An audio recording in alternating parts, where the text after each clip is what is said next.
A gente conta que hoje é o Dia Mundial de Combate às Lesões por Esforços Repetitivos. Conhece? Conhecida como LER ou também como DOT, distúrbios osteomoleculares relacionados ao trabalho, DOT especificamente. O Jeovan Petri vai trazer as dicas para prevenir esses problemas de saúde. O que a gente pode fazer, Jeovan? É bastante comum hoje em dia, né? Exatamente, Lucas, Marta, todos que nos acompanham. Uma informação importante até para a gente ter esta noção do que é uma lesão, do que é uma doença de fato. Para esclarecer todas essas informações, está aqui com um amigo, a médica do trabalho, Denise Fátima Jovas. Meu Deus do céu, como é que... Muito bem, muito obrigado. Presidente também da Associação Catarinense de Medicina do Trabalho. Doutor, obrigado por nos atender. O que é de fato lesão, o que é doença? Bom dia. Bom dia. Então, inicialmente agradeço pelo convite e pela oportunidade, em nome da Associação Catarinense de Medicina do Trabalho, essa oportunidade de fazer algumas colocações neste tema. Hoje é um dia que nós temos que refletir em relação a ser ele destinado ao combate às lesões por esforços repetitivos e distúrbios osteomusculares relacionados ao trabalho. Dia este instituído pela Organização Internacional do Trabalho, então não é que é só no Brasil que a gente tem que refletir, é no mundo. E vamos conversar um pouquinho sobre o quanto eu posso lhe ajudar e ajudar aos ouvintes, aos que estão nos assistindo, nessa condição de denominação das doenças, das lesões, dos distúrbios. Doutora, quais são os tipos de lesões repetitivas mais comuns? Então, nós temos que pensar na nomenclatura, uma vez que LER, lesões por esforços repetitivos, ela nem sempre define que só a repetitividade é que vai provocar as lesões, né?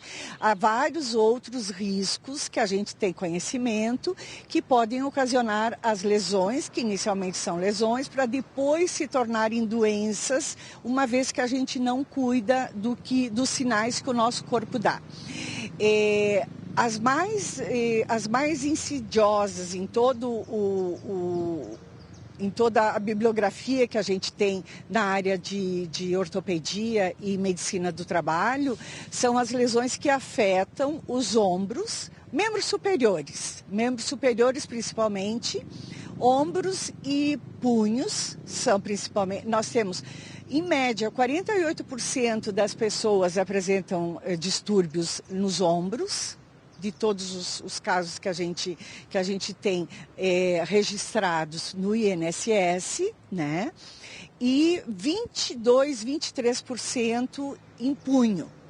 Além disso, nós temos cotovelo também e dedos. São esses os locais mais que a incidência é maior. Por quais motivos?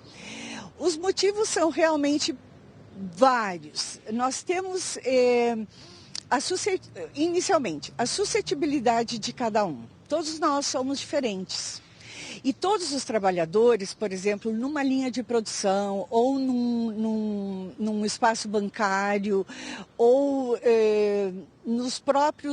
na própria construção civil, todas as pessoas, independente da sua altura, do seu peso, da sua força, exerce as mesmas atividades, porque as empresas elas têm a meta a cumprir, elas têm uma produção a realizar. Então, geralmente, as principais causas são a não adaptação da pessoa àquele tipo de atividade, àquele trabalho, àquela postura, àquele ambiente.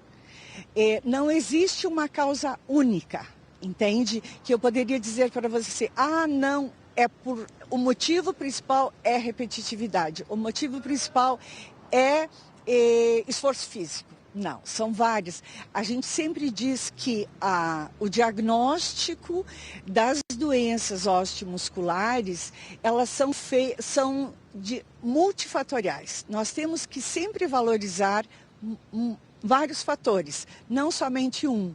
E dentro disso é que está toda essa gama de condições que eu citei. Agora, para evitar esse tipo de situação, há alguma forma de prevenção?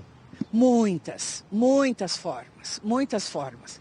Da pessoa, do trabalhador, a forma principal é se conhecer, é ter autoconhecimento de si, até onde eu posso ir, até quanto eu posso carregar, né? E dentro da legislação brasileira e legislação mundial está a ergonomia, né? A ergonomia, que é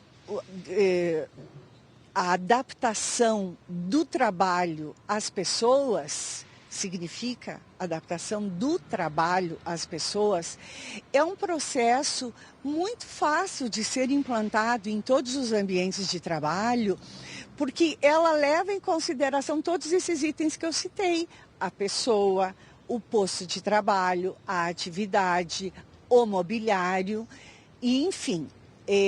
Temos agora em uma norma regulamentadora, a número 1, que se chama o PGR, que é o Programa de Gerenciamento de Riscos, que antigamente não existia os riscos ergonômicos. Os riscos ergonômicos eram citados somente na norma regulamentadora número 5 do mapa de risco. Então, hoje, nós temos que avaliar os riscos ergonômicos. E estes são os principais que podem levar, ou melhor, um dos principais que podem levar a ocasionar essas doenças, esses distúrbios.